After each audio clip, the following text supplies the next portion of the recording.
Hey everyone, and welcome to the After Hours review today. We've got a few of them coming out for you guys right now. I'm sorry, this is just my really tired voice. I'm very sorry. If you saw the intro, we are talking about Suicide Squad. Okay. I saw it last night because a lot of my family members were saying we loved it. Harley Quinn is awesome, and I was like, do I do I really want to give that a shot?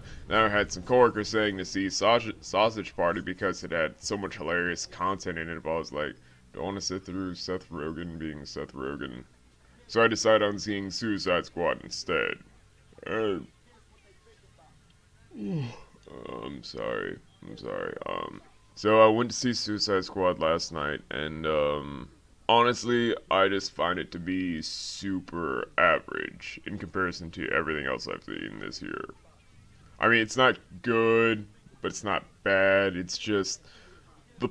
Let me just go over the stuff that annoyed me most in the movie, so I just leave it spoiler free, because this is just gonna be a spoiler free after hours review for you guys. The plot just was a muddled garbage heap of something that had promise but did not deliver that well. Mostly because the promotional treatment for the movie was given away so much in trailers that you just saw everything coming. The villain of the movie, you could just find in all the trailers, just going out there on your own. Second thing, Jared Leto's Joker. I'm not trying to be all bashing on somebody, but Jared Leto's Joker is just not that good. It isn't that good. It's not that entertaining. I find it meh. I find it mesh. I find it nyeh. Needless to say, though, I would have actually liked the design of that Joker a lot better on a different actor that knew how to be psychotically insane. Third thing I did not like, unlike everybody else, although I love Margaret Robbie, I find her Harley Quinn to be too manic. Because the original Harley Quinn that I know was insane, was crazy, and when she was adapted into the comics after the animated series, was just mildly insane, but also still human enough to be kind of reasoned with, unlike her boyfriend, and then her other boyfriend. In this movie, they try to make her even more insane than the Joker. Even more insane. When that is not the case until she finally snaps over how abusive that he's been. Are you guys really not trying to do your comic book research on stuff like this for a comic book movie? I'm just saying. And the fourth thing that I'm going to say annoyed me about the film is just how the ending happened. Not where, if you've seen the movie, you know what I'm talking about. Not where it's like that whole calm before the storm thing, but just the whole eventual stuff that would have honestly paid off if there was actual build up for it to be gratifying in its happenings. I didn't even stay for like if there was a secret ending after all the credits, but for just the regular ending that I saw, I was just like, is that really how we're gonna end the movie? Is this really how we're gonna end the movie? Because I could just imagine a lot better with this.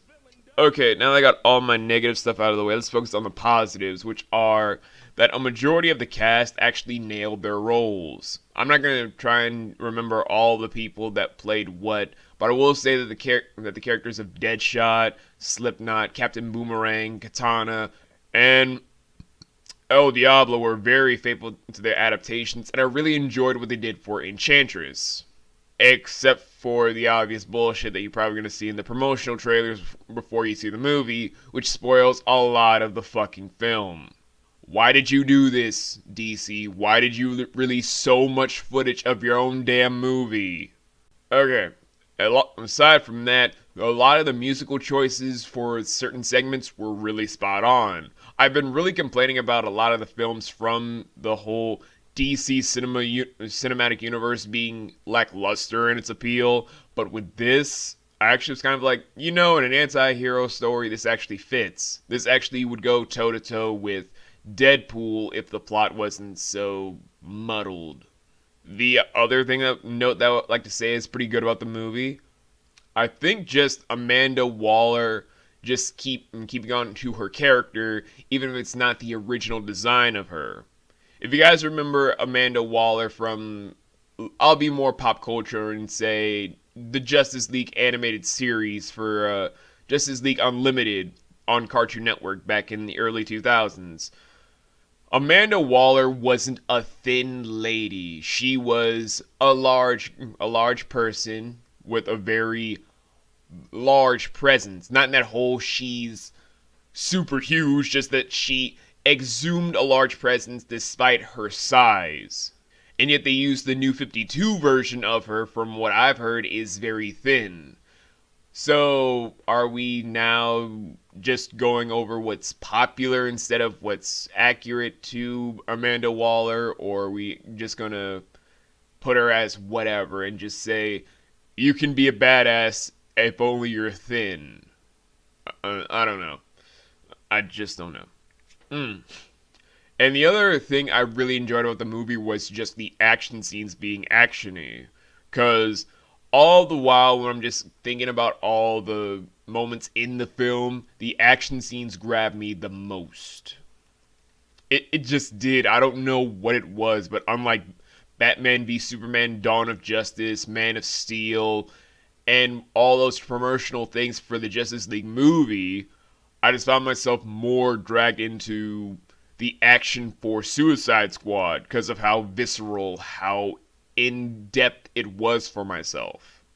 And I think that's all I can say for a spoiler-free review. If you guys want me to do a full-on spoiler-only review of it, you guys tell me in the comments below, and I will try to get, I would say, one of my YouTube siblings to help me out with it, because my memory on the plot is kind of muddled right now over all the stuff I've had to watch with it. But you can expect another episode of After Hours Reviews coming, where it's a late review of Zootopia. I finally found the means to watch it for myself in full, and I'm going to do a full-on review of it soon before we talk about Doctor Strange and finally the Ghost in the Shell film.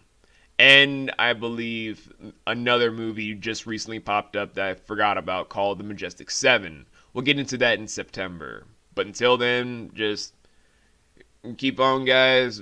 Be cool, stay stylish, all that stuff. And I'm gonna see if I can wake up soon. We make them scream murder.